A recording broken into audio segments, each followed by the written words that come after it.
और ये ऑडियो किसका ओपन हो रहा है भाई? बार बार ध्यान रखो थोड़ा, या फिर मैं चले जाता हूँ, आप पढ़ा लो जो भी है।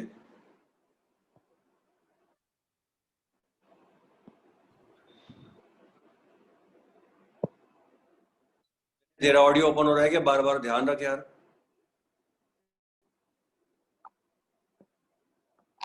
तो बेसिकली मैं आपको सॉल्ट्स एक्सप्लेन करना चाह रहा था, क्योंकि बुक के अंदर दो एक्टिविटीज, और वो भी कौन सी एक्टिविटीज हैं?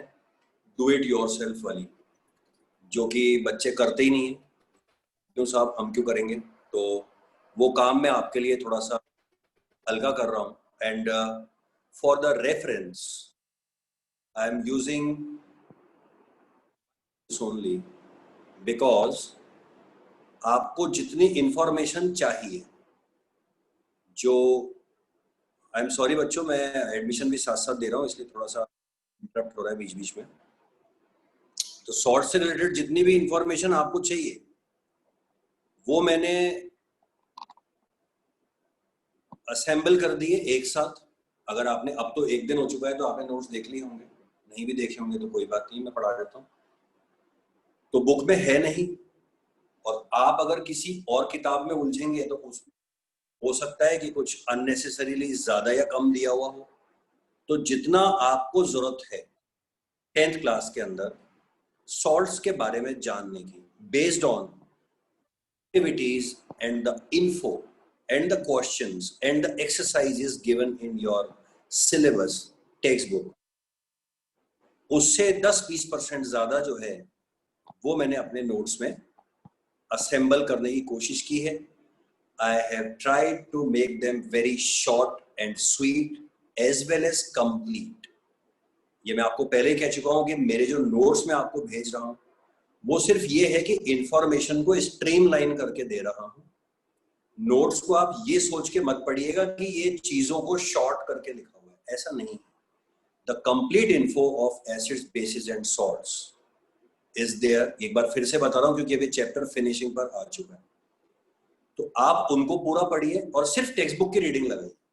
दोनों काम करना है, रीडिंग लगाइए, इंफॉर्मेशन सारी आपको नोट्स में मिल रही है। मतलब आपका काम जो है वो 50% से ज्यादा आसान मैंने कर दिया है। का आप कितना यूज ले सकते हैं वो आपके ऊपर है। तो सबसे कम सॉल्ट्स है बुक की, अब तक बुक तो देखी होगी, सॉल्ट्स ना के बराबर है। तो उसकी इंफॉर्मेशन मैंने सारी इनकॉर्पोरेट कर दी है, कोशिश करके आधे पेज के। तो कल हम जाते जाते जल्दबाजी में सॉल्ट्स के बारे में कुछ बातें कर रहे थे, तो मुझे लग रहा था स्पेशली वो बच्चे जिन्होंने अब तक पढ़ाई चालू नहीं की है उनके ऊपर से निकल गई होगी।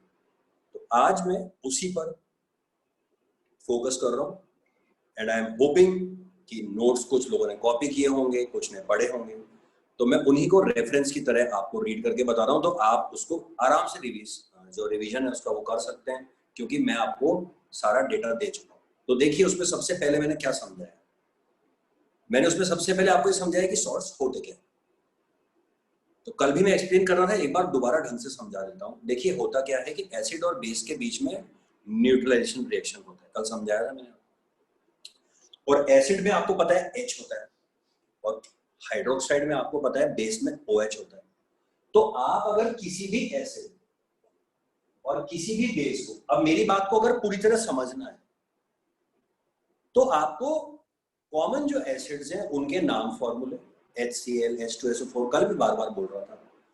और बेसिस में तो बहुत ही इजी होता है बच्चों, बेसिस तो लिमिटेड है, sodium hydroxide, potassium, calcium, copper, बस हो गया। मैग्नीशियम, अमोनियम, हो गया। इतना ही है तुम्हारे कोर्स, बल्कि इतना भी नहीं।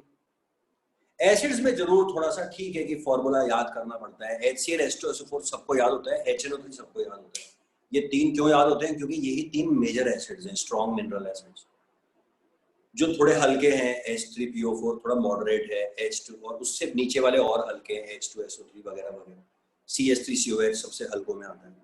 तो आप नाम बेटा इनके याद कर लीजिए। उससे आपको फायदा क्या मिल रहा है कि अगर आपने 5-7 एसिड्स के नाम और 5-7 बेसिस के नाम नहीं करने पड़ रहे, बट फिर भी आपको पता अगर है तो आप सॉल्ट्स को बड़े आराम से समझ सकते हैं। कैसे, मैं फिर से बताता हूँ। अब एसिड है, एसिड के अंदर पक्का H का आयन होगा ही होगा, साथ में Cl या SO4 या NO3 कुछ ना कुछ होगा। कल भी समझाया था, रिवाइज करा। बेस के अंदर OH माइनस होगा ही होगा, साथ में sodium, potassium, calcium, magnesium, ammonium का नाम होगा, यही गिने चुने जो आपके सामने लिखे हैं। तो जब भी ये रिएक्ट करते हैं तो सिंपल सी बात है, ये H और ये OH ये निकल के बना लेता है पानी, और ये जो बचा हुआ है सोडियम, पोटेशियम, ये एक मिनट और रुकिए जरा, इसका प्लस और इसका माइनस जुड़ गया, डबल डिस्प्लेसमेंट, पानी बन गया। अब जो दोनों बची चीजें दीजिए, सॉल्ट बन गया। उसमें क्या आएगा अपने आप ही, पहले पॉजिटिव का नाम आएगा, उल्टा तो लिखोगे नहीं ClNa। आप बताओ इसमें मेरे पढ़ाने से क्या फर्क पड़ जाएगा? जिसको बिल्कुल नहीं पता वो कुछ भी कर सकता है, ClNa, Clk तो कोई लिखेगा नहीं, पहले हमेशा पॉजिटिव लिखते फिर नेगेटिव। फिर ऑडियो ओपन हो गया, ये बड़ा बहुत मुश्किल है यार। तो आप पहले पॉजिटिव लिखेंगे फिर नेगेटिव लिखेंगे, तो वो जो बन रहा है कंपाउंड वो सॉल्ट है। इसीलिए सॉल्ट की डेफिनेशन अगर आपने पढ़ी हो तो मैंने क्या लिखी है देखिए, ये H और OH तो बन गया पानी। अब बेस में से पक्का है कि कोई ना कोई मेटल प्लस का निकल के आएगा ही आएगा, और नेगेटिव के अंदर वो वाला आयन या रेडिकल आएगा जो H के साथ में था, क्लोरेट या SO3 या जो भी है, SO4, कार्बोनेट, फॉस्फेट, कुछ ना कुछ तो आएगा ही आएगा, वो इसके साथ में यहाँ पर माइनस में आ जाएगा, ये बन गया सॉल्ट। तो इसीलिए सॉल्ट की डेफिनेशन अगर आपने पढ़ी तो उसमें ये लिखा हुआ है कि सॉल्ट क्या होते हैं। बनते तो एसिड और बेस के रिएक्शन से, और एसिड के अंदर देखा जाए तो जो क्लोराइड, सल्फेट, फॉस्फेट था वो यहाँ पर है, उसके साथ में मेटल जुड़ गया। पहले कौन जुड़ा हुआ था? H जुड़ा हुआ था। तो अगर आप इसको ऐसे देखें तो मेटल ने हाइड्रोजन को हटा दिया, तो जब तक हाइड्रोजन लगा हुआ था HCl H2SO4 में, जब तक तो वो क्या कह रहा था? एसिड कह रहा था। लेकिन जैसे ही H हट गया, मेटल लग गया, तो वो सॉल्ट कहलाता है। इसीलिए सॉल्ट की डेफिनेशन में आपको एग्जैक्टली रीड आउट करके बताता हूं। A salt is a compound formed when a metal ion, और ब्रैकेट में लिखा हुआ है अमोनियम, क्योंकि वो मेटल नहीं है लेकिन अमोनियम भी होता है, तो इन सब में से या ammonium, when this replaces the hydrogen, जो कि डबल डिस्प्लेसमेंट में होता है, ये हाइड्रोजन को हटा देता है और इससे चिपक जाता है। तो when a metal ion or ammonium ion replaces the hydrogen ion in an acid, उसको आप कहते हैं salt, and salts are formed in the neutralization reaction between acid and base। बात खत्म। आपकी किताब में कोई डेफिनेशन नहीं है, आपके पास एक प्रॉपर डेफिनेशन आ गई जिसका मीनिंग आपको पता है कि एसिड में बस H हटा दो, सोडियम या मेटल कोई भी चिपका दो तो सॉल्ट बन जाता है। समझे नहीं?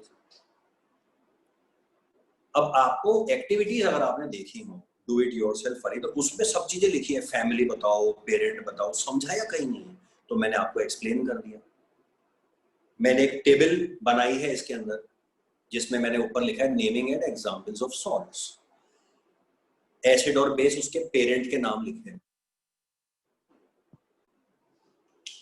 अब जैसे बना NaCl, ये सॉल्ट है, तो ये किससे बना है? अब आपको अगर अच्छी तरह पढ़ा हुआ है आपने, तो आपको पता है मेटल हमेशा बेस में से आता है, और ये दूसरा वाला हिस्सा होता है ये हमेशा एसिड में से आता है।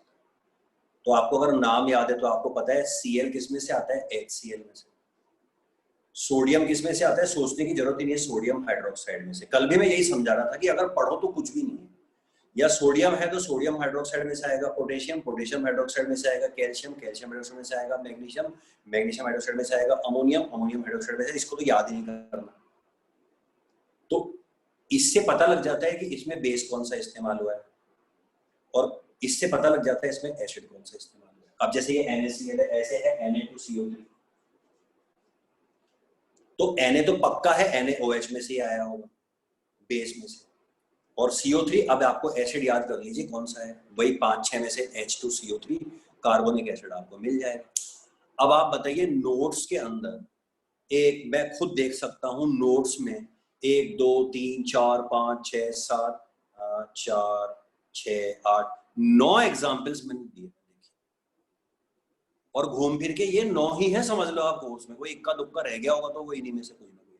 Try to understand.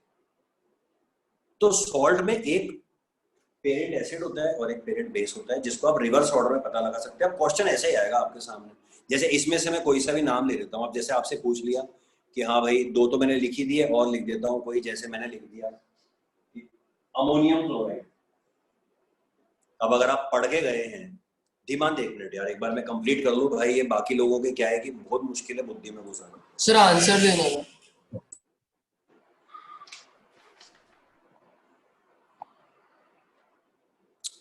ये तीसरी चौथी बार में ऑडियो मेरा इंटरप्ट हुआ है, तीसरी चौथी बार।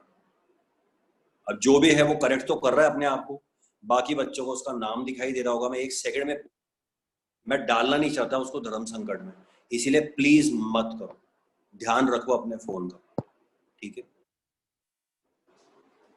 तो दीवान 1 मिनट में बाकी को पहले क्लियर कर लो बेटा, क्योंकि आप लोगों के क्वेश्चन में क्या होता है, गाड़ी इधर चली जाती है तो बाकी बच्चे हमारे वैसे ही सोते रहते हैं, उनको और गहरी नींद आ जाती है। तो एक बार एक पढ़ाई क्लियर कर लूं, फिर मैं तेरी बात का जवाब देता हूँ जो भी है, ठीक है। अब अमोनियम क्लोराइड आ गया। अमोनियम क्लोराइड, अब अगर आपने पढ़ा हुआ है, आपको याद है कि हाँ एक मेटल या अमोनियम बताया था सर, अमोनियम है और क्लोराइड है, सॉल्ट है। आपसे पूछेंगे पेरेंट एसिड बता दो, पेरेंट बेस बता दो। तो अमोनियम तो मैंने आपको बताया, बेस तो हाइड्रोक्साइड में से ही आता है, चाहे आप इसमें से ले लो चाहे इसमें से ले लो। अमोनियम हाइड्रोक्साइड इसका पेरेंट बेस हो गया। और Cl किस में से आएगा भाई, HCl में से। Try to understand. तो इतना आसान है। अब उसको इससे ज्यादा आप और क्या एक्सप्लेनेशन चाहेंगे कि नोट्स के अंदर सबसे पहले एसिड और बेस का नाम लिखा हुआ है, फिर उनको मिला के जो एसिड बनता है, वो जो सॉल्ट बनता है उसका नाम लिखा हुआ है, पढ़ लीजिए। अब नेमिंग कैसे होती है उसके लिए भी मैंने नीचे नोट में लिखा हुआ है। अब आपके एसिड गिने चुने कितने हैं, जो सबसे कॉमन 6 है वो 6 के 6 मैंने लिख दिए। HCl में क्लोराइड होता है, तो उसके जो सॉल्ट्स होते हैं इसमें लिखा हुआ है कि उसके सॉल्ट्स क्लोराइड्स कहलाते हैं, इसीलिए अपन बोलते हैं sodium chloride, potassium chloride, ammonium chloride, calcium chloride, magnesium chloride. तो जहाँ क्लोराइड लिखा है मतलब वो HCl में से है। फिर लिखा है कि salts of H2SO4 are known as sulphates.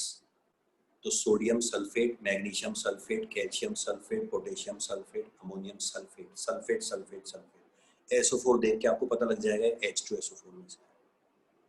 बहुत इजी है याद करना, 5-6 नाम ही तो है यार, याद हो जाते हैं। क्लोरीड से क्लोरेट, सल्फाइड से सल्फेट, इसमें कहाँ परेशानी आ रही है। थोड़ा सा अजीब सा कौन है, वो एसिटिक एसिड होता है CH3COH, उसके सॉल्ट्स को एसिटेट्स बोलते हैं, वो आपको याद ही करना पड़ेगा, इसमें मैं क्या कर सकता हूँ, ठीक है। तो इसको रीडिंग करेंगे, एक बार लिखेंगे तो याद हो जाए, मैथ से बेसिकली, ठीक है। फिर मैंने नीचे लिखा है फैमिली ऑफ सॉल्ट्स, क्योंकि मैंने आपकी एक्टिविटी को ढंग से देखा, डू इट योरसेल्फ वाली, तो उसमें फैमिली का जिक्र भी किया हुआ है। फैमिली क्या है, सॉल्ट के अंदर क्या होता है, देखिए हर सॉल्ट में एक नेगेटिव होता है, ठीक है। हर सॉल्ट में एक पॉजिटिव होता है, नेगेटिव होता है, नेगेटिव होता है। इतना तो मैं आपको पहले पढ़ा चुका हूँ कि सारे एसिड, सारे बेस, सारे सॉल्ट्स आयनिक कंपाउंड्स होते हैं majorly, positive negative, positive negative, positive negative. तो बहुत सिंपल सी बात है यार, आपके और हमारे घरों के अंदर भाई फैमिली कैसे डिसाइड होती है, आप बताओ। हमारा सेकंड नेम होता है, उससे डिसाइड होती है, होती है नहीं होती है, आप बताओ। होती है।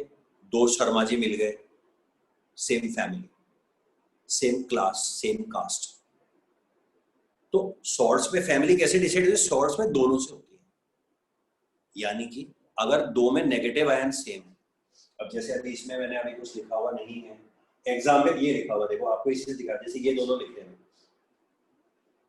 अब सोडियम क्लोराइड और अमोनियम क्लोराइड में नेगेटिव वाला रेडिकल कॉमन है, रेडिकल इज आयन, कॉमन है, तो ये दोनों क्लोराइड फैमिली के बोल सकते हैं, क्योंकि दोनों में क्लोराइड सेम है।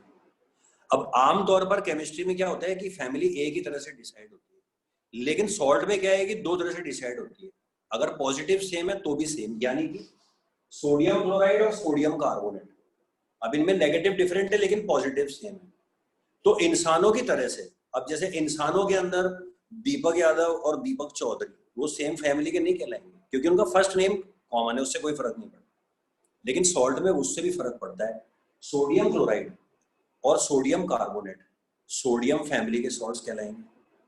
लेकिन अगर सोडियम क्लोराइड और अमोनियम क्लोराइड है तो ये दोनों क्लोराइड, मतलब सोडियम क्लोराइड सोडियम फैमिली का भी और क्लोराइड फैमिली का भी। अब तो याद कर लो ना यार, जिसमें पहला नाम सेम है वो पहली फैमिली, दूसरा नाम सेम है वो दूसरी फैमिली। फैमिली दोनों में से किसी से भी डिसाइड हो जाती है।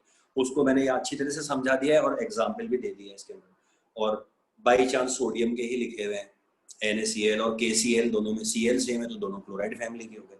तो बच्चों अब आप बताओ कि जितना मैंने आज आपको अभी पढ़ के बताया उतना ही आपके कोर्स में है। और जिस बच्चे को एसिड और बेसिस के नाम पता है तो उसको तो ये भी पढ़ने की जरूरत नहीं है, बस रीडिंग लगाई और काम खत्म। अब कोई क्वेश्चन एग्जाम में कुछ भी आ गया, कैसे ही सॉल्ट दे दिया आपको उठा के। क्योंकि मैं आपको फिर बता रहा हूं, सॉल्ट्स ज्यादा आपके कोर्स में कहीं है ही नहीं। तो आपसे ये एक एक दो दो नंबर के सवाल पूछ सकते हैं, या तो ये कि एसिड बेस का नाम देके कौन सा सॉल्ट बनेगा, या सॉल्ट का नाम देके बोलेंगे कि इसका नाम लिख दो और इसके पेरेंट एसिड और बेस का नाम बताओ। समझे या नहीं? तो बताओ कहां दिक्कत आ रही है? इससे ज्यादा आपको क्या एक्सप्लेनेशन चाहिए किसी भी चीज की? तो इतना याद कर लो। अब इसमें फिर एक पॉइंट आता है छोटा सा, जो कल शायद आप में से ही एक बच्चे ने उठाया था। मैंने कहा था कि उसका नंबर अभी आ जाएगा, तो उसका नंबर भी आ गया कि साहब सॉल्ट्स का पीएच क्या होता है, या रिवर्स ऑर्डर में पढ़ लीजिए पीएच ऑफ सॉल्ट। तो वो मैं आपको और समझा। बेसिकली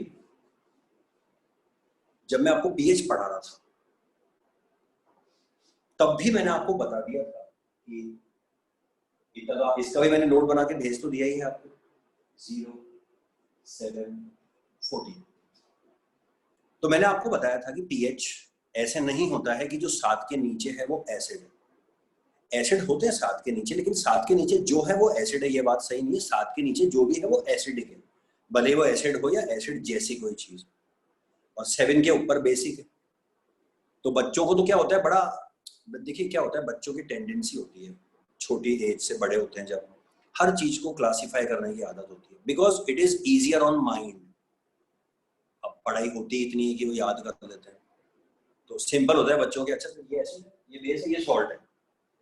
सॉल्ट का 7 है, जिसका 7 है वो सॉल्ट है, बात खत्म। नहीं, सॉल्ट्स न्यूट्रल भी होते हैं, मगर सॉल्ट का मतलब ये नहीं है कि वो न्यूट्रल ही होगा।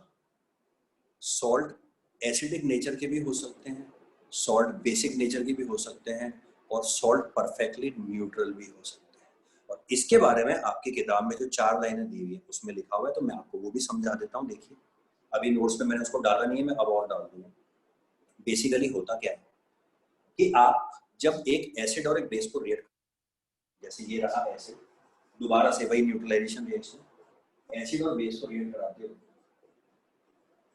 सॉल्ट और वाटर, पढ़ लिया।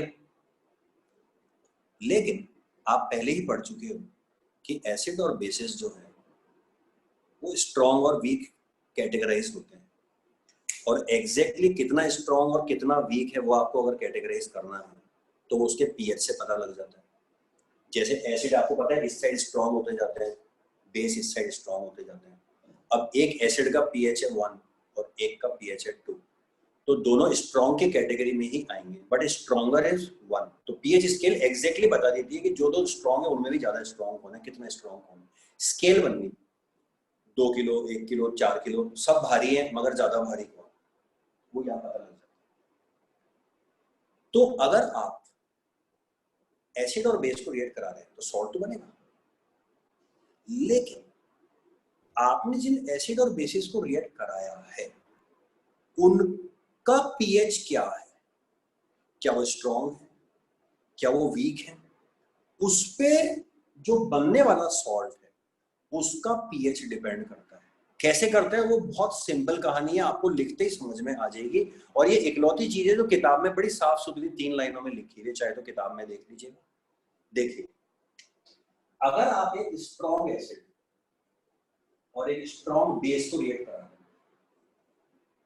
अब अगेन स्ट्रॉन्ग की डेफिनेशन क्या है, मतलब बराबरी टाइप के, कि जैसे एक स्ट्रॉन्ग एसिड है जिसका है 0 और एक बेस है जिसका है 14, मतलब बराबर टक्कर के हो गए।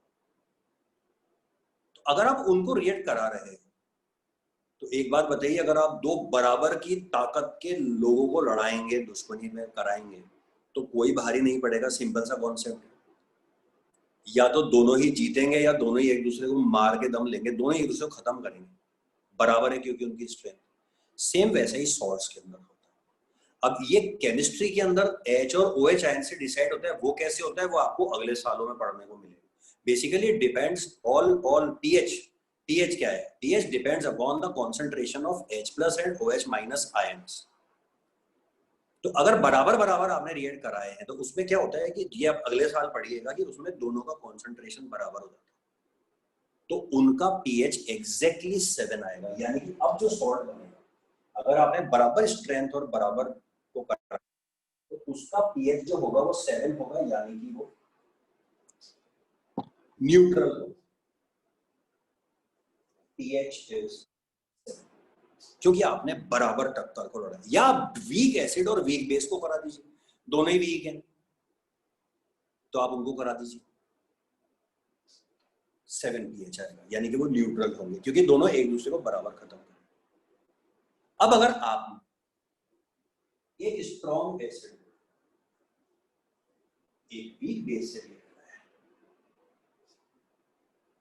एक स्ट्रॉन्ग एसिड को एक वीक बेस से रिएक्ट कराया है, तो आप खुद ही सोच लीजिए। क्योंकि केमिस्ट्री का रीजन जो है वो तो अगर आप आयंस पढ़ोगे या अगर किसी के स्कूल में हाइड्रोलिसिस पढ़ाया हो, एक्स्ट्रा पढ़ा दिया होगा टीचर ने आउट ऑफ इंटरेस्ट। कई टीचर होते हैं जो बच्चों को भाई ठीक है जो पढ़ना है हमको थोड़ा सा बता ही देते हैं एक्स्ट्रा। तो अगर वो सब चीजें आपको पढ़ाई गई हो तो उसके अंदर टीचर्स ने आपके स्कूल में अगर बाई चांस किसी को समझाया है तो वो उसके अंदर आपको कॉन्सेंट्रेशन के हिसाब से समझा दिया होगा, वो अगले साल आएगा, अगले साल या जो भी एसिड बेस का आपका नेक्स्ट चैप्टर आएगा। वरना सिंपल सी कैलकुलेशन है कि आपने अगर स्ट्रॉन्ग एसिड को वीक बेस से रिएक्ट कराया है तो आप बताइए कौन भारी रहेगा। ऐसे डिसाइड कर लो, आपको याद करने में आसानी रहेगी क्योंकि आपको याद ही करना है कौन भारी रहेगा। भाई एसिड ही भारी रहेगा और कौन भारी रहेगा आप बताओ।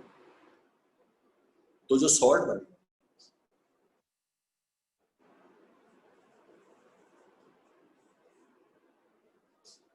उसका pH 7 के नीचे आएगा। 7 के नीचे किसका आता है आपको पता है ना, एसिडिक चीजों का। तो बेसिकली जो सॉल्ट बनेगा उसका pH 7 के नीचे आएगा, मतलब उसका नेचर कैसा कहलाएगा, एसिडिक नेचर। सिंपल सी बात, मेरे ख्याल समझ में आ गई होगी।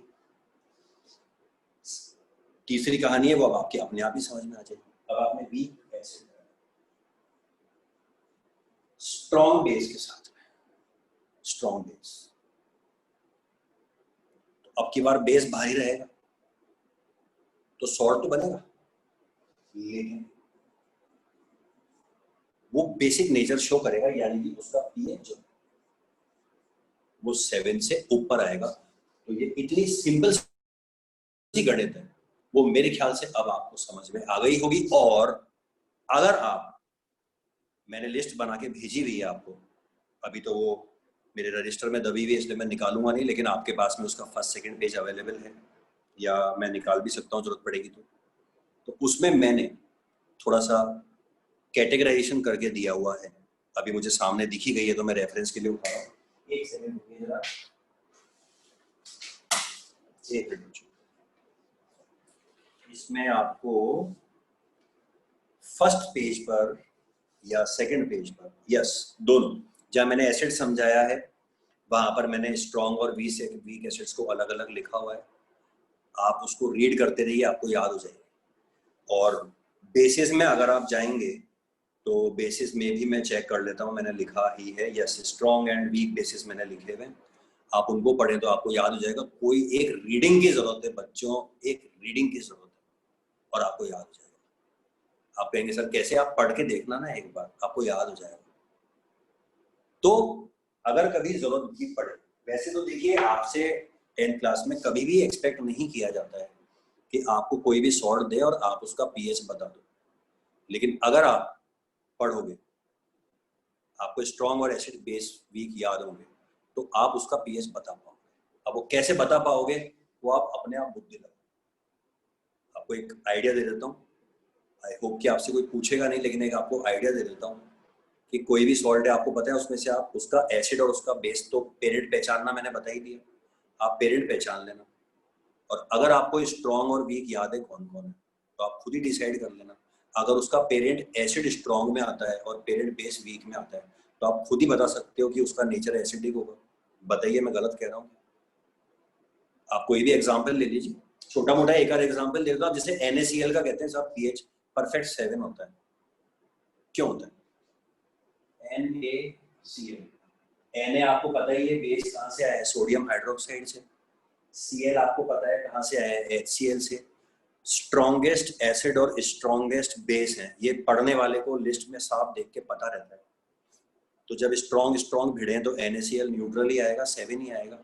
But I am again repeating कि इस तरह का कोई आपसे पीएच नहीं पूछ सकता। आप सोचें कि सर हम पीएच बता दें, तो पीएच कोई नहीं बता सकता अनलेस अनटिल उसको याद ना। और पीएच पता लगाने का तरीका लेबोरेटरी ही है। आपको मैं और पीएच के बारे में बाद में जानकारी दूंगा चैप्टर के लास्ट में। लैब के अंदर एक तो वो जो पीएच नहीं, एक तो पेपर होता है लिटमस वाला, वो तो खाली एसिडिक बेसिक बता देता है। एक है ना पीएच पेपर मिलेगा आपको, लैब में जाके देखिएगा, किताब में उसकी एक पिक्चर भी बनी हुई है। वो इस तरीके से बनाया गया है, वो यूनिवर्सल इंडिकेटर होता है, वो इस तरीके से बनाया जाता है कि उसके अंदर हर पीएच का कलर डिसाइडेड होता है, कलर। तो आप उस यूनिवर्सल इंडिकेटर में जब किसी का कलर पता करते हैं किसी चीज का, तो वो एग्जैक्टली कोई ना कोई कलर शो करेगा। फिर वो चार्ट लगा होता है लेबोरेटरी के अंदर, उस कलर को उससे मैच करते हैं। अब वो कलर अगर 8 नंबर वाले कलर से मैच कर रहे हैं, तो आप बता सकते हैं कि उसका pH 8 है, यानी कि वो बेसिक साइड है। तो एग्जैक्ट तरीका तो ये होता है पता करने। एक जनरल हमें आइडिया जरूर होता है कि कौन कौन से सॉल्ट्स जो है उनका सोल्यूशन एसिडिक नेचर शो करेगा, कौन कौन सा pH वो करेगा। लेकिन आप नंबर अपने आप सोचे कि हम निकाल लें या हमें कोई तरीका बता दो सर, वो तो कोई तरीका है नहीं और आपसे कोई एक्सपेक्ट भी नहीं करता।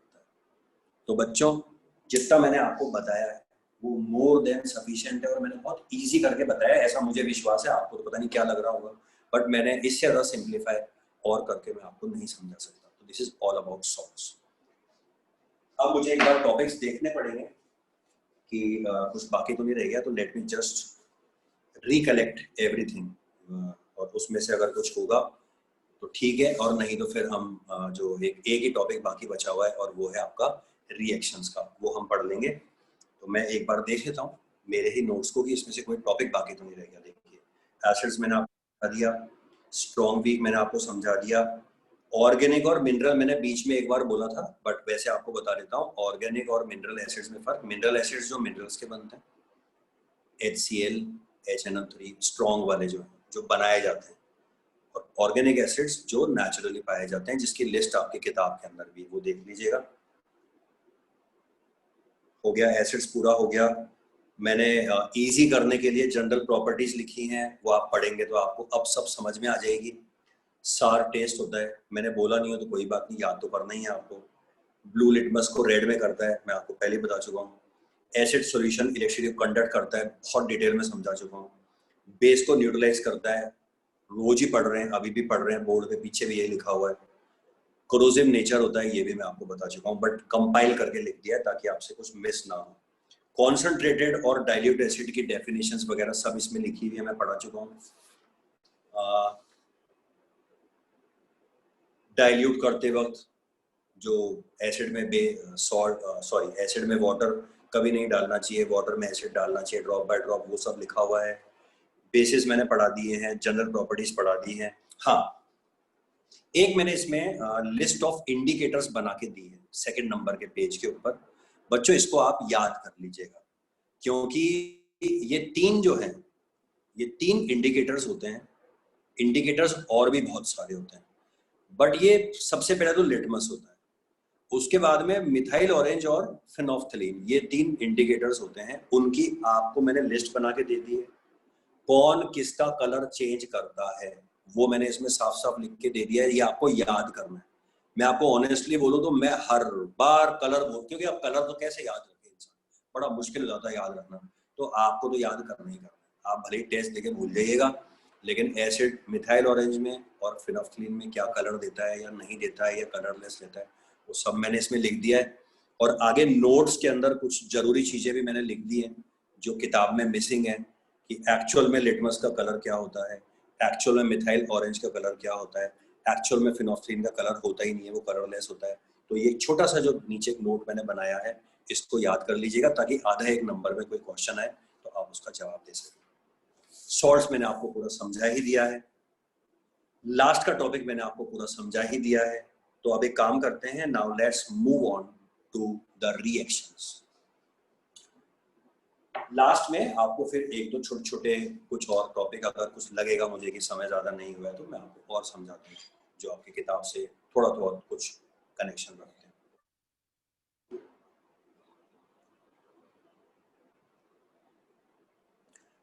तो अगर आपके पास में बुक है अभी अवेलेबल, क्योंकि मैंने नोट्स नहीं बनाए हैं, तो उसमें जो रिएक्शंस वो मैं आपको एक एक करके समझा रहा हूं। अब सुनिए, रिएक्शंस यानी कि केमिकल प्रॉपर्टीज, जो नए बच्चे आए हैं उनको समझा रहा हूं,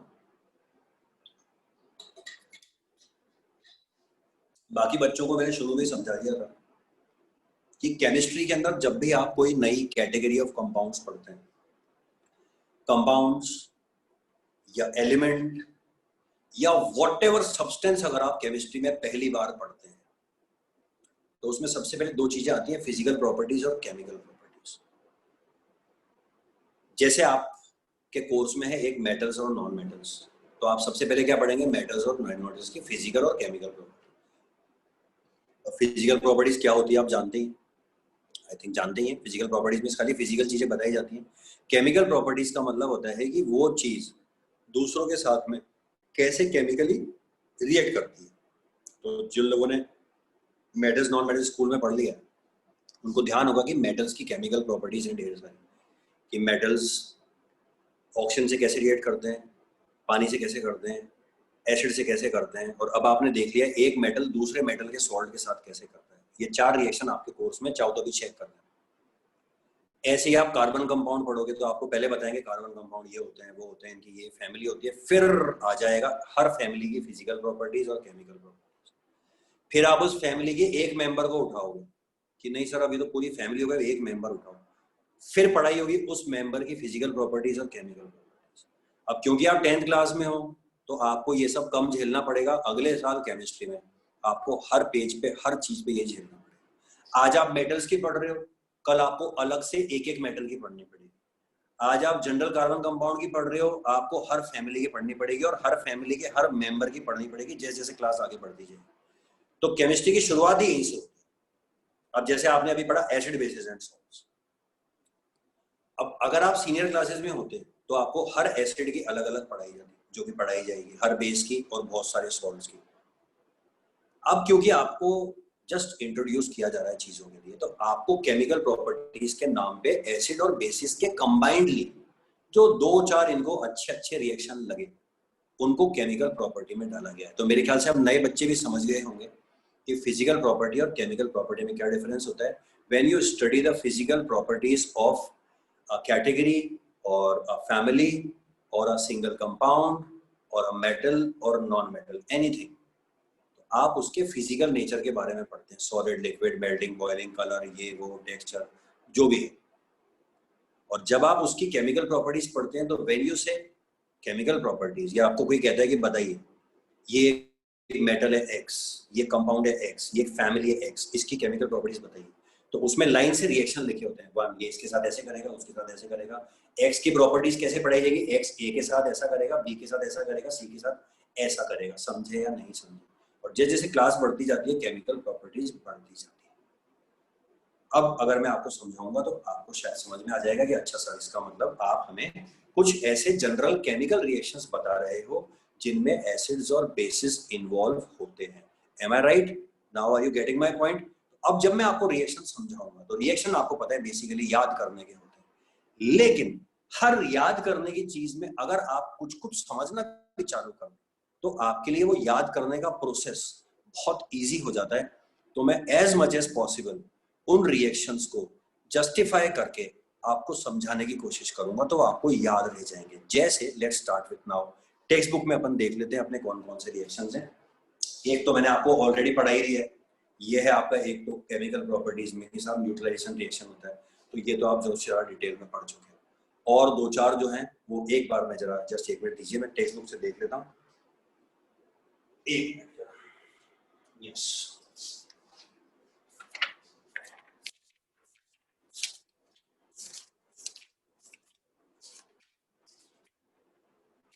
ठीक है। पहला रिएक्शन है आपके कोर्स में कि how do acids and bases react with metals. मेरे कहने से जैसे मैं कह रहा हूं वैसे याद करना।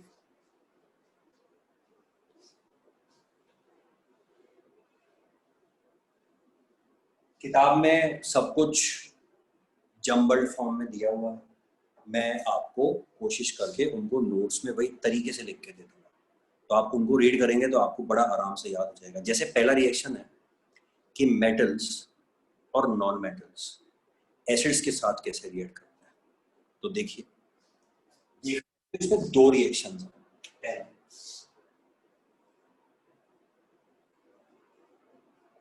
बहुत ध्यान से सुनिएगा जिससे आपको याद करने में आसानी हो। तो let me read again for you, ये आप इस पे देख सकते हैं, इसमें लिखा हुआ है how do acids and bases react with metals. तो पहला मैंने, अब आप नोट्स अगर खुद बनाए या मैं बनाऊंगा तो आप ऐसे बनाएंगे क्योंकि दो रिएक्शंस हैं, एसिड्स विद मेटल्स या मेटल्स विद एसिड्स। अब जैसे मैं आपको भी कह रहा था कि केमिकल प्रॉपर्टी क्या होती है, और बाई चांस मैंने आपको मेटल्स का भी नाम लिया था। अब आप चाहो तो अभी जाके क्रॉस चेक कर लेना, आप मेटल का चैप्टर खोलना मेरी क्लास के बाद में, और मेटल्स की केमिकल प्रॉपर्टीज में जाना, उसमें 1 2 3 3 नंबर रिएक्शन पर जाना, उसमें लिखा होगा मेटल की केमिकल प्रॉपर्टीज में कि मेटल एसिड के साथ कैसे करते हैं, सुनना। और अभी आप एसिड पढ़ रहे हो तो आप एसिड की प्रॉपर्टी पढ़ रहे हो, तो एसिड मेटल के साथ कैसे करते हैं। अब बताइए कि रिएक्शन तो वही है। जब आप मेटल चैप्टर पढ़ोगे तो आएगा कि मेटल एसिड के साथ कैसे रिएक्ट करते हैं, और जब आप एसिड बेसिस पढ़ रहे हो तो आ रहा है कि एसिड मेटल के साथ कैसे करते हैं। तो अगर आप समझदार बच्चों में से तो समझ जाएंगे कि अच्छा सर, इसका मतलब ये हुआ कि रिएक्शन तो मुझे एक ही याद करना है, मेटल विद एसिड। जब मेटल की केमिकल प्रॉपर्टी पढ़ रहा हूँ तो केमिकल प्रॉपर्टी में लिख दूंगा कि how do metal react with acid, और जब एसिड पढ़ रहा हूँ तो लिख दूंगा how do acid react with metal. मेरे ख्याल से कॉमन सेंस की बात आपकी समझ में आ गई है। So you will find the same reaction in two different chapters at two different places, but the reaction is same। तो बेवकूफ बच्चा तो दो बार याद करेगा और एग्जाम में समझ में नहीं आएगा क्या हो रहा है, समझदार बच्चा एक ही बार याद करेगा। तो मेरे ख्याल से आपको बात समझ में आ गई। सो मेटल्स विद एसिड्स या एसिड्स विद मेटल्स एक ही बात है। कैसे होता है याद कर लीजिए। अब कुछ रिएक्शंस होते हैं जो आप खुद बना सकते हैं, और कुछ रिएक्शन होते हैं जो आपको याद करने होते हैं। मैं आपको फर्स्ट डे से बताता आ रहा हूँ कि कौन कौन से खुद बना सकते हो और कौन कौन से याद कर सकते हो। और पहले 3 चैप्टर्स में मैक्सिमम रिएक्शन आप खुद बना सकते हो। जैसे आपने अभी न्यूट्रलाइजेशन रिएक्शन देखा था, अब अपने आप बना सकते हो, उसमें किसी के हेल्प की जरूरत नहीं है। एक्सेप्शनल जरूरत पड़ती है कभी कभी, क्योंकि रिएक्शंस में हमारी वो नहीं चलती है कि हम जो चाहेंगे वही होगा। 99% सेम चीज फॉलो करते हैं, 1% एक्सेप्शनल केस हो सकता है। अब जैसे इसमें आपको क्या याद करने की जरूरत है। अब आप बुक पढ़ोगे तो बुक में इस तरह का कुछ लिखा होगा कि मेटल और एसिड से मेटल सॉल्ट बनता है और हाइड्रोजन निकलती है। अब आप रटते रहिए बैठे बैठे, और या फिर ऐसे याद कर लीजिए कि मेटल एसिड में से, अब एसिड में आपको पता है H होता ही होता है, और H के साथ में वही क्लोरीन या सल्फेट या फॉस्फेट या नाइट्रेट कुछ तो होगा ही होगा। तो आप इतनी सी बात याद कर लीजिए तो दोनों चैप्टर में काम में आएगी। सिंगल डिस्प्लेसमेंट रिएक्शन होता है, मेटल एसिड में से हाइड्रोजन को रिप्लेस कर देता है।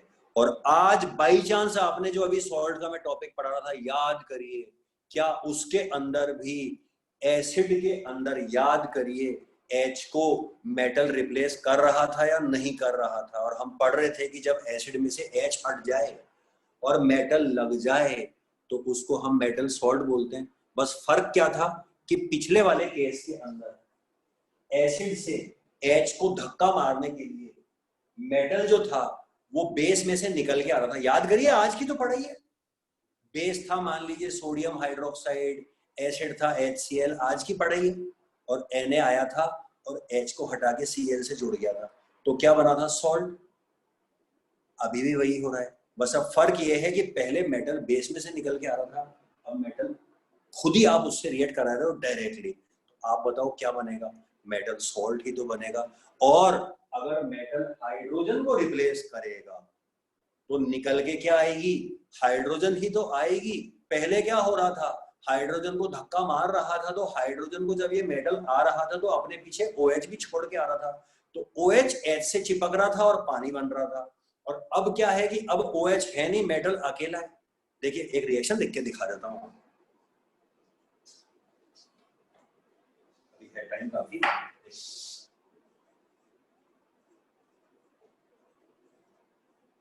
ये है NaOH प्लस HCl, बेस और एसिड, और ये है Na प्लस HCl। पहले रिएक्शन में अपन क्या पढ़ रहे थे कि Na इधर आ जाएगा, मतलब H और OH निकल जाएगा, तो H और OH निकल गया तो क्या बना? पानी, और NaCl से जुड़ गया। देखिए कितना सिंपल है, H और OH निकल गया, बन गया पानी, और Na जुड़ गया Cl से, तो ये बन गया NaCl प्लस H2। अब आप इसको देखिए, इसमें H तो है मगर OH नहीं है, तो H तो H। अब आप कहेंगे सर H क्यों नहीं लिख रहे? अब यार तुम्हें इतना तो पता होना चाहिए कि नॉन मेटल हाइड्रोजन H कभी नहीं होता है, H2 होता है। ऑक्सीजन O2 होती है, क्लोरीन Cl2 होती है, मैं पहले भी कई बार बोल चुका। तो हाइड्रोजन H कुछ नहीं होता, हाइड्रोजन गैस निकल गई और फिर वही Na और Cl जुड़ गया। अब आप देख लो कि कितने सेपरेट रिएक्शंस हैं, लेकिन अगर ढंग से पढ़ो तो क्या दोनों रिएक्शन अपने आप बना के नहीं लिखे जा सकते हैं? आप देख लीजिए आपके सामने, सिर्फ एक इसका ही तो फर्क है। देखिए ये देखिए, हटा दिया मैंने, अब बताइए बिल्कुल सेम है या नहीं? देखिए, या OH था तो OH जुड़ के पानी बन गया, नहीं तो खाली हाइड्रोजन रह गया। और आप किसी और के साथ में भी ये रिएक्शन करा सकते हैं बच्चों, नहीं तो मैं आपको ऐसे नहीं पढ़ाता। आप कितना याद करो, कल को आपसे किसी ने पूछ लिया, जैसे आपको एक एग्जांपल देता हूं, आपकी बुक में मुझे याद है, अगर आप बुक पलट सकते हैं तो ठीक है, नहीं तो मेरे क्लास के बाद में देखिएगा। आप कहेंगे कि सर एक चीज समझ में नहीं आई कि ये केमिकल प्रॉपर्टीज समझा रखी है, ध्यान से देखना, how do acids and bases react with metal. और फिर आप मुझसे बाद में कहेंगे, पढ़ने वाला बच्चा कहेगा सर समझ में नहीं आया, मैंने यहां पढ़ लिया, मैंने यहां पढ़ लिया, यहां पर तो नीचे ये तो मेरे हाथ का लिखा हुआ है, ये नोट्स ये पढ़ लिया मैंने, फिर मैं पीछे चले गया, फिर यहां से ये दूसरा रिएक्शन चालू हो गया बेस वाला। तो सर कहीं पर भी केमिकल प्रॉपर्टी के अंदर रिएक्शन ही नहीं समझाया हुआ। देखिए आप टेक्स्ट बुक के अंदर, आप कहेंगे, ये पढ़ने वाला बच्चा कहेगा सर टेक्स्ट बुक में रिएक्शन नहीं समझाया, खाली ये लिख के छोड़ दिया। जो आपने बोला था ना वो जरूर मिला मुझे पीछे वाले पेज पर कि एसिड और मेटल से सॉल्ट और हाइड्रोजन गैस बनती है, ये मुझे मिला। और सर इसका एक भी एग्जाम्पल नहीं मिला। क्यों नहीं मिला? क्या वो आपके साथ अत्याचार कर रहे? फिर आप कहेंगे सर मैंने एक्टिविटी पढ़ी, ये वाली एक्टिविटी, सर इसमें सब कुछ लिखा हुआ था कि टेस्ट ट्यूब में H2SO4 ले लो, H2SO4 ही डला हुआ है, और उसमें जिंक के ग्रेन्यूल्स डाल दो, लेकिन सर रिएक्शन तो कहीं लिखा ही नहीं है। अरे सोचो तो सही, क्यों नहीं लिखा हुआ है? जैसे मैं तुम्हारे सामने गिड़गिड़ा रहा हूं पढ़ने के लिए, समझने के लिए, ये गिड़गिड़ा नहीं रहे, ये तो मान के चल रहे हैं कि बुद्धि होगी तो अपने आप लिख लेगा, किताब वाले को लिखने की जरूरत नहीं है। एक्टिविटी में क्या लिखा हुआ है? H2SO4 डाल दो। अब आप देखो तीसरा रिएक्शन लिख रहा हूं, H2SO4, जिंक ग्रेन्यूल्स डाल दो, डाल दिया। अब वो क्यों लिख के देगा आपको रिएक्शन? अरे इतनी सिंपल सी बात है कि मेटल हाइड्रोजन को डिस्प्लेस करता है ना यार, कर दो ना। तो यार ये जिंक सोडियम ने इसको करा, इसको करा, इसने इसको करा, हाइड्रोजन गैस निकलनी है, जिंक सल्फेट के साथ जुड़ना ही जुड़ना है। फॉर्मूला क्या बनेगा यार? मार्च अप्रैल से समझा रहा हूं, जब से पढ़ा रहा हूं, या तो याद हो तो लिख दो, नहीं तो जिंक सल्फेट, 9th की पढ़ाई, 2 क्रॉस कर दो, ZnSO4। अब बताओ क्या ये अपने आप नहीं लिख लिया तुमने?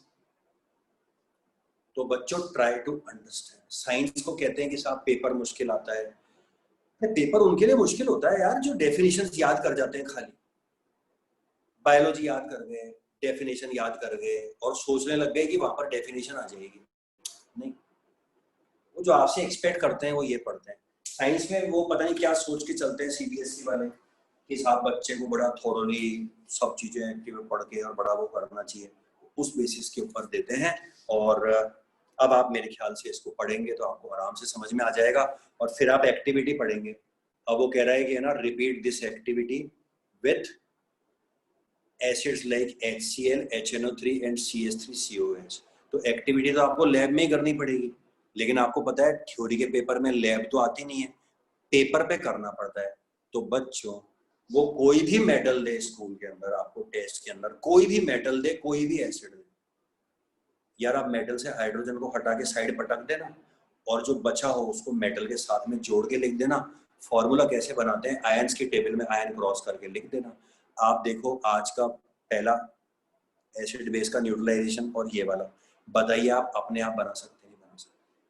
तो इसीलिए मैंने आपसे कहा था कि रिएक्शंस में आपको टेक्स्ट बुक में से दिखा रहा हूँ, आपको याद तो करनी है, लेकिन उनके पीछे अगर कोई लॉजिक है, कई रिएक्शंस के पीछे कोई लॉजिक नहीं होता, लेकिन अगर कोई लॉजिक है तो वो लॉजिक समझने से रिएक्शन माइंड में फिट हो जाता है। अब कोई लॉजिक नहीं है उसका भी मैं एग्जांपल आपको दे देता हूँ। अब आप देखिए, अगर किताब आपके पास है तो ठीक है, नहीं तो मैं आपको दिखाता हूँ ताकि आप घर पे जब पढ़ें तो आपको समझ में आ जाएगा। एक्टिविटी 2.4 के अंदर यहाँ देखिएगा, ये एसिड खत्म हो जाएगा आपका, मैंने आपको बता ही दिया कैसे होता है रिएक्शन, आप अपने आप कर लेंगे। आप नीचे आएंगे, पहला रिएक्शन क्या था, मेटल विद एसिड, और दूसरा आपको मैंने क्या बताया था अभी, metal with base, metal with acid, metal with base. वो आप यहां पर नीचे आएंगे तो आप देखेंगे एक रिएक्शन लिखा हुआ है। अब मैं या आपका कोई टीचर या कोई किताब आपको इस रिएक्शन को कतई नहीं समझा सकते। समझा सकते मतलब ऐसे मैं आपको नहीं लिखवा सकता। मैंने आपको साल के शुरू से ही बताया था कि रिएक्शंस तो याद ही करने होते हैं। एक टीचर, अच्छा टीचर तो नहीं बोलूंगा क्योंकि खुद की तारीफ करना हो जाएगा, लेकिन एक समझदार टीचर जो बच्चे की हेल्प करना चाहता है वो कोशिश यही करता है कि अगर उसके 100 रिएक्शन समझने हैं तो 100 में से 80-90 अगर बच्चा खुद बना सकता है तो वो समझा दे, बाकी तो याद ही करने पड़ेंगे। अब बताइए ये रिएक्शन आप देखिएगा, अगर आप देख पा रहे हैं, नहीं देख पा रहे इसके अंदर तो इसमें सेम वही रिएक्शन है, जिंक विद सोडियम हाइड्रोक्साइड। अभी क्या था, metal with zinc with acid, अब है जिंक विद सोडियम हाइड्रोक्साइड। अब इसमें जो कंपाउंड बन रहा है sodium zinc, Anya Anya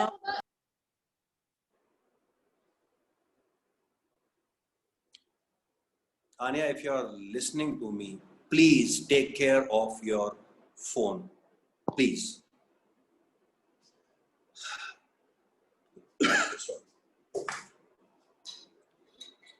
book है तो बच्चे देख ही चुके होंगे, पढ़ के बता देता हूँ। बुक देखिए जो बेस वाला रिएक्शन, और उसमें जो कंपाउंड बना हुआ है वो देखिए। अब आप देखेंगे कि सर ये क्या है, sodium zincate Na2ZnO2 plus hydrogen, तो रिएक्शन तो सेम हो गया।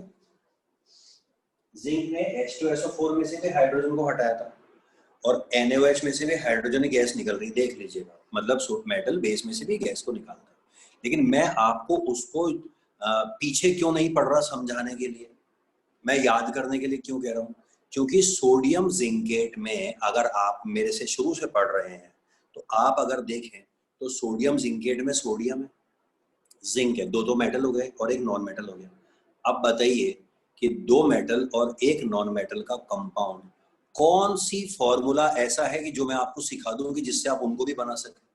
मैं आपको क्या सिखा सकता हूँ या केमिस्ट्री क्या सिखा सकती है जो शुरू से सिखा रहे हैं, कि एक मेटल और नॉन मेटल में कैसे बनाते हैं, आयंस क्रॉस कर दो काम खत्म, कोवेलेंट कंपाउंड्स में वैलेंसी क्रॉस कर दो काम खत्म। ये तो 9th में सिखा दिया था। अब भैया सोडियम और जिंक और ऑक्सीजन मिलके क्या बनाएंगे, ये तुम्हारे को कौन सिखाएगा। अब सोडियम जिंकेट बनता है तो बनता है भैया, याद कर लेना। तो ये रिएक्शन पहला, मेटल विथ एसिड, ये तो आपको खुद को बनाना आना चाहिए, और इसीलिए एग्जाम में टीचर भी फ्री होता है कुछ भी पूछने के लिए। लेकिन मेटल विथ बेस के अंदर टीचर भी आपसे मर्जी से कुछ नहीं पूछ सकता, क्योंकि उसका फॉर्मूला अपने आप बनता ही नहीं है। तो जो एक रिएक्शन किताब में है वो आपको ढंग से याद होना चाहिए। तो इसको मैं भी खत्म कर देता हूँ, क्योंकि टाइम है भी 2-5 मिनट, कल से फिर नेक्स्ट रिएक्शन चालू करेंगे। इसमें अब एक चीज और है कि आपको थोड़ा सा एक्स्ट्रा ज्ञान देने के लिए इसमें, अब क्योंकि हाइड्रोजन गैस निकल रही है तो उसकी टेस्टिंग अलग से बता दी है, जो कि बहुत कॉमन होती है, ज्यादातर बच्चों को पता होती है, आपको भी पता होगी। कि वो एक्टिविटी पढ़ लीजिएगा जिसमें जिंक के ग्रेन्यूल्स डाले थे, उसमें से हाइड्रोजन गैस निकल रही है। तो एक टेस्टिंग जो हाइड्रोजन गैस की होती है वो सबको पता होती है। हाइड्रोजन एक अच्छा फ्यूल होता है, मैं पहले भी आपको कई बार बता चुका हूँ।